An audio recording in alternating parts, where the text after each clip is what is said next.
Hello বন্ধুরা, good morning, welcome back to my channel Anupama real স্টোরিতে আমার সমস্ত বন্ধুদের অনেক অনেক স্বাগত। প্রচুর প্রচুর ভালোবাসা জানিয়ে এখন কটা বাজছে? নটা বাজছে। শেয়ার পরীক্ষা হচ্ছিল, তো সব লিখে দিয়েছি। পরীক্ষা দিয়ে বাড়ি ফিরছি আর এখান থেকে ব্লগটা শুরু করছি।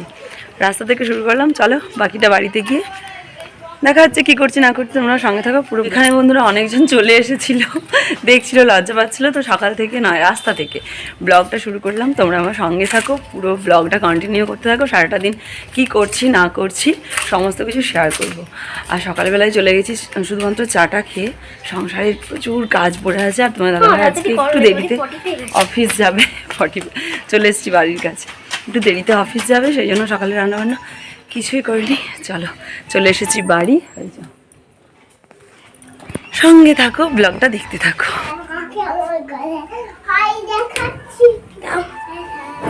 তিনজন কি করছো তুমি? আমি যে বাড়িতে ছিলাম না, শিয়াকে নিয়ে পরীক্ষা দিতে নিয়ে গিয়েছিলাম, দেখতেই পাচ্ছ তোমরা। তিন্নির কিন্তু কোনো ব্যাপারই নেই, তিন্নিও ঠাম্মির সাথে বেমালুম খেলেছে, মায়ের কোনো খোঁজই করেনি। আর শিয়া এসেই দেখো আগে ওর পাপাকে প্রশ্নটা দেখালো। আর অন্যান্য দিন পরীক্ষা দিয়ে এসে তো ওর পাপা বাড়িতে থাকে না, ও কিন্তু ফোন করে ফার্স্ট সব কিছু ওর পাপাকে বলে তারপর কিন্তু বাড়িতে এসে খাওয়া দাওয়া করে। তো আজকে যেহেতু পাপা ছিল, সঙ্গে সঙ্গে ছুটে পাপার কাছে যে প্রশ্নটা দেখালো। আর আমি তো স্কুলেতেই দেখে নিই। আর দেখো বাড়ি ঢুকেই ফার্স্ট যেটা করছি, এই যে বিছানার ওপর যে সমস্ত জামা কাপড়গুলো পরে আছে না, সেগুলো আগে গোছগাছ করে নিচ্ছি। আসলে কি বলতো, সকালবেলা এই বিছানাপত্র বা আনলা টানলা যদি গোছগাছ টিপটপ গোছানো না থাকে না, আমার কোনো কাজে মন বসে না। আর অন্যান্য দিন কী হয়, সকালবেলা ঘুম থেকে উঠে রান্নাটা বসিয়ে দিই, তারপর এই সমস্ত গোছগাছ করি। আর আজকে যেহেতু বেলা হয়ে গেছে, মানে 9টা সাড়ে 9টার মতো বেজে গেছে, রান্না তো হয়নি আর জামা কাপড় গোছগাছ হয়নি, তো ভাবলাম যে রান্নাঘরে ঢোকার আগে ওগুলো গোছগাছ করে নিই। তো করে নিয়ে দেখো চলে এলাম রান্নাঘরে। সবজি কিছু নিয়ে এসেছে তোমার দাদাভাই বাজার থেকে, ওই আগে যে সবজিগুলো দেখালাম ওইগুলো, আর এগুলো হচ্ছে বেঁতে শাক। তো এই বেঁতে শাকগুলো বলছে আজকে করতে, আবার এরপর বাছবো কাটবো, বুঝতেই পারছো একটু তো ঝামেলা হবে। সবজি কী রান্না হবে সেগুলোও সব কাটা নেই। তার মধ্যে তিন্নির আপেলটা সেদ্ধ করতে হবে, আপেলটাও কাটা হয়নি, কেটে সেদ্ধ করতে দেওয়া হয়নি। আর দেখো সেটাই যাচ্ছে, কেটে আমি এখন সেদ্ধ করতে বসিয়ে দেবো, কারণ আপেলটা সেদ্ধ হয়ে গেলে আমার অনেকটা কাজ আগিয়ে থাকবে, তিন্নিকে চট করে খাওয়ানো হয়ে যাবে। ওই জন্য এখানে দাঁড়িয়ে দাঁড়িয়ে আগে আপেলটা ছাড়িয়ে কুচি কুচি করে একটু জল দিয়ে সেদ্ধ করতে বসিয়ে দেবো। তারপর হচ্ছে কী কী দুপুরে রান্না হবে সেই সমস্ত কাটবার। বাচ্চার পরীক্ষা থাকলে কী বলো তো, এগুলো হয় শুধু আমার না, প্রায় সব মায়েরই এইগুলো হয়, একটু দেরি হয়ে যায়। আর আমি বলেইছিলাম বাড়িতে যে শিয়ার আজকে পরীক্ষা আছে, আমি যেয়ে বসবো, তাতে আলু ভাতে ভাত খেতে হয় তাই হবে। তো যাই হোক, আলু ভাতে ভাত তো আর করা যাবে না, আমি ঝোল ভাত করব, কারণ মাছ এনেছে, এই যে দেখলাম মাছের আমি এখন আঁশগুলো ছাড়িয়ে নিচ্ছি, সেই জন্য ফুলকপি আলু আর মাছ দিয়ে ঝোল করবো। আর পেঁতো শাকগুলো তোমার দাদাভাই বললো যে আজকে করো, যদি সময় হয় তাহলে করো। আমি বললাম সময় বলতে কি, শাকগুলো বাছা। তো যাই হোক বেছে নিয়েছিলাম, বেছে পেঁতো শাকগুলোও করবো, তিল দিয়ে করবো। আর ভাত বসাবো। দেখো আগের দিনে রাত্রেবেলা না আমি হচ্ছে ভাত করেছিলাম, তো কিছু ভাত রয়ে গিয়েছিল, জল দিয়ে রেখেছিলাম, তো ভাতগুলো ছেঁকে এখন রেখে দিচ্ছি। ওগুলো আমাদের পাশে গরু আছে একজনদের, তার সেই গরুকে দিয়ে দেবো। আর এখানে দেখো কড়াতে তেলও বসিয়ে দিয়েছি, তেল গরম হয়ে গেছে, এখন ঘড়িতে 10টা 10 বাজছে, আমার হাতে মাত্র 1 ঘন্টা সময় আছে। তার মধ্যেই যা যা রান্না করি সমস্ত কিছু কমপ্লিট করতে হবে। তো মাছগুলো দেখো বেছে ধুয়ে নুন হলুদ মাখিয়ে নিয়েছি, তেল গরম হয়ে যেতেই মাছগুলো দিয়ে দিলাম কড়ার মধ্যে। আর তোমার দাদাভাই আবার বলেছে যে মাছের একটা মুড়ো ভাজা খাবে, ঝোলে দিতে মানা করেছে।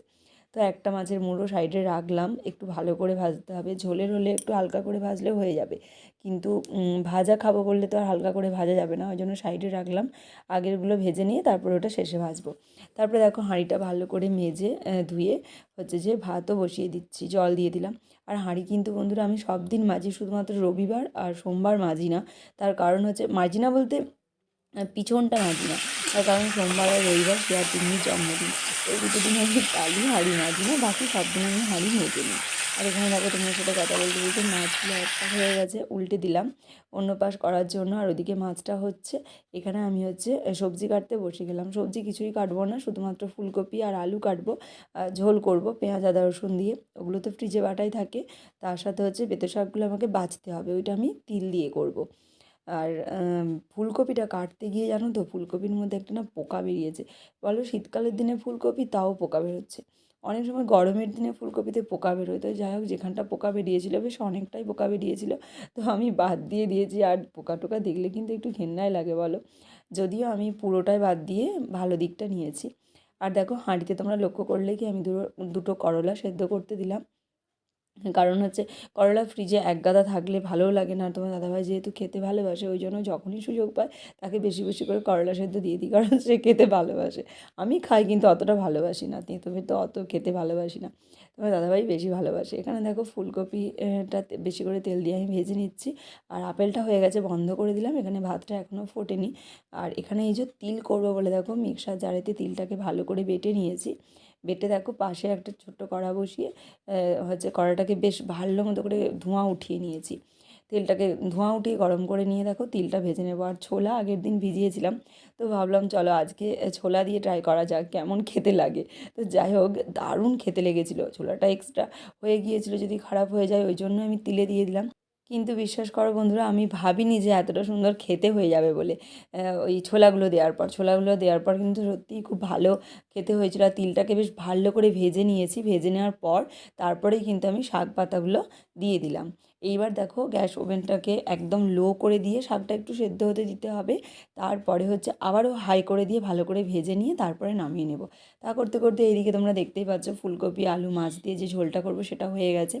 বন্ধ করে দিলাম। ভাত তো আগেই হয়ে গেছে, ওই যে এক পিস মুড়ো ভাজা রেখেছি, তোমার দাদাভাই খাবে বলেছে। তো ঝোলটা আমি নামিয়ে নিচ্ছি। আর ওখানে বেশ মানে বেতো শাকের যে শাকটা একটু সেদ্ধ হবে সেটা সেদ্ধ হচ্ছে, বাকি রান্নাবান্না হয়ে গেল 11টা 15-র মধ্যেই, পুরোপুরি 1 ঘন্টায় লেগেছে। এইবার আমি দেখো মশলাপাতিগুলো গোছগাছ করে গ্যাস ওভেনটা মুছে নেব। তার মাঝে তিন্নিকে খাওয়ানোর ছিল আপেলটা খাইয়ে চলেও এলাম। এইদিকে দেখো বন্ধুরা, আমার ছোলা তিল আর বেঁতে শাক ভাজাটা হয়ে গেল। খেতে দারুণ হয়েছিল, শুকনো গরম গরম ভাতের সাথে বেশ ভালোই লাগে এরকম শাক ভাজাটা তিল দিয়ে। আর এবার দেখো টেবিলে ভাত বেড়ে দিচ্ছে। এখন হচ্ছে 11:30 পৌনে 12টার মতো বেজে গেছে। তোমার দাদাভাই 12টার সময় বেরোবে একটা কাজে, তো তাকে ভাত দিয়ে দিচ্ছে। আর জানো বন্ধুরা, সকাল থেকে তো শিয়াকে স্কুল থেকে নিয়ে এলাম, নিয়ে আসার পর সকাল থেকে এতটাই কাজে ব্যস্ত হয়ে গিয়েছিলাম, তারপর দোলন আসেনি। তো এত চাপের মধ্যে আমার না সকাল থেকে খাওয়াই হয়নি, মানে চা খাওয়ার পর আর কিছু খাওয়া হয়নি। তো তোমাদের দাদাভাইকে ভাতটা দিয়ে সে আমাকে বারবার বলছিল যে তুমি কিছু খাও, সকাল থেকে কিছু তোমার খাওয়া হয়নি। তো ওকে ভাতটা দিয়ে দেখো আমি হচ্ছে মুড়ি নিয়ে বসে গেলাম খেতে। এখন বন্ধুরা দোলন তো সকালের কাজটা অনেকটা করে দেয়, সেই কারণে টাইম মতো সকালের খাবারটা খাওয়া হয়ে যায়। যখন দোলন ছিল না সকালে অর্ধেক দিন খাওয়াই হতো না, একবার ভাত খেতাম। তো কী করবো বলো, তখন তো তিন্নি আরও ছোটো ছিল, তিন্নির অনেক কাছাকাছি করতে হতো, অনেক চাপও ছিল, সেই জন্য টাইম মতো খেতেও পারতাম না, খাওয়া হতো না। যাই হোক খাবার নিয়ে বসে পড়লাম। আর জানো তোমাদেরই মধ্যে একটা দিদিভাই আমাকে কমেন্ট করে জিজ্ঞাসা করেছিল তুমি কি কিছু হাত ধোও না, হাত না ধুয়ে কি সব কাজ করো? মোটেই করি না, একবার না 1000বার ধরে আমি হাত ধুয়ে ধুয়ে কাজ করি। আর সংসারী মানুষরা কিন্তু সবসময় হাত ধুয়ে ধুয়ে রান্নাঘরের সমস্ত কাজ করে। হ্যাঁ, সেগুলো আমি কাটছাঁট দিয়ে বাদ দিয়ে দিই। দেখো আমি একদম কিন্তু স্নান টান করে তোমাদের কাছে চলে এসেছি। তোমার দাদাভাইয়ের যে কাজে যাওয়ার কথা ছিল সে বেরিয়ে গেছে, বেশি দেরি হবে না, 4টে 4:30-র মধ্যে বাড়ি চলে আসবে বললো। আর আমার স্নান হয়ে যাওয়ার পর পুজোও করে নিয়েছি। পুজো টুজো করে দেখো আমি হচ্ছে শিয়াকে বলতে সরি তিন্নিকে খাওয়াতে বসেছি। আর তোমরা শিয়াকে আর দেখতে পাচ্ছ না, শিয়া হচ্ছে প্রাইমারি স্কুলে পরীক্ষাটা দিয়ে গেছে। দেখো সব তো আর শ্যুট করা যায় না বলো, সারাদিনে টুকরো টুকরো করে আমি তোমাদের সাথে একটু একটু করে শেয়ার করি। পরীক্ষা যখন দিতে গেছে সেইটা তোমাদেরকে আর দেখানো হয়নি। তো পরীক্ষা দিতে গেছে বলে আমি এখন তিন্নিকে খাইয়ে নেব। আর তিন্নি এখন একটু বড় হয়েছে, তো আর দিদিও দেখে হাতে করে খায়, ওই জন্য মাঝে মধ্যেই বায়না করে মা আমি হাতে করে খাবো। তো আমি পাশে বসে থাকি, ওকেও আমি ছেড়ে দিই যে খাক একটু হাতে করে। তো ও তো বড় হচ্ছে, ওকেও তো একটু একটু অভ্যাস করতে হবে। যাই হোক একদম দুপুরবেলা চলে এসেছি। আর দেখো শিয়াও চলে এসেছে স্কুল থেকে পরীক্ষা দিয়ে। আমি মা শিয়া তিনজনে খেতে বসেছি। দেখো হাতাটাকে চাটছে, তরকারির মধ্যে যে হাতাটা ডোবানো ছিল সেটাকে চেটে চেটে খাচ্ছে। আমি ওকে বলছি আমি সবাইকে দেখাবো, বলছি তুমি দেখাও, আমাকে ভালো লাগছে আমি খাচ্ছি। তারপরে দেখো একদম চলে এসেছি, বিকালবেলা শাড়ি টাড়ি পরে রেডি হয়েছি, কোথাও যাচ্ছি না, বাড়িতেই আছি। তোমার দাদাভাই যে কাজে গিয়েছিল কাজ থেকে চলে এসেছে। আর আমি এতক্ষণ শর্ট ভিডিও করছিলাম, 10-12টার মতো শর্ট ভিডিও করেছি। করে টোরে দেখো আমি এখন তিন্নিকে ঘুম থেকে তুলবো। আর শিয়া তো ঘুমায়নি, শিয়াকে স্যার চলে এসেছে পড়াতে। উঠে পড়ো ও তিন্নি ছোনা, আরামে একদম ঘুমাচ্ছে। আহা হা, গরমেতে কম্বল চাপা দিয়ে, হ্যাঁ ওখানটা রেখে দাও। তিন্নি ঘুমাচ্ছিল আর শিয়াও আমার সাথে একটা দুটো ভিডিও করছিল যখন ছিল। শিয়াকে এখন পড়াতে চলে এসেছে, স্যার পড়াচ্ছে, ওই যে তুলছে, পাপা তুলুক, আমি এখন তিন্নির হচ্ছে এটা করি, খাবারটা করি আর শাড়িটা চেঞ্জ করে নিই। কি বলছো গো? তুমি তো দাঁড়াও।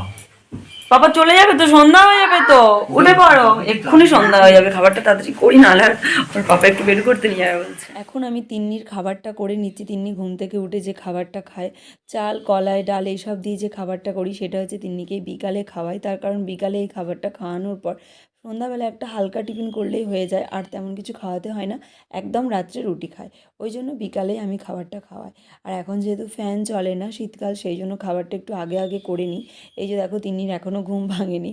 আমি এখন খাবারটা ঠান্ডা হবে, এদিকে আমি তিন্নিকে ঘুম থেকে তুলবো, মুখ ধোয়াবো, জামা টামা পরাবো, শীতের জামা কাপড় বাচ্চাদেরকে বুঝতেই পারছো সব পরাবো, তারপরে হচ্ছে ওকে নিয়ে একটু বেরবেরি করতে যাবো ওর পাপা। ব্লগটা তো সকাল 9টা থেকে শুরু করেছিলাম, কেটে ছেটে সবই তোমাদের সাথে শেয়ার করলাম, বিকাল পর্যন্ত কি করেছি না করেছি। বাকি ব্লগটা মানে এই দিনের বাকি ব্লগটা পরের ব্লগে তোমরা পাবে। ততক্ষণ পর্যন্ত ভালো থেকো, সুস্থ থেকো, টাটা, গুড।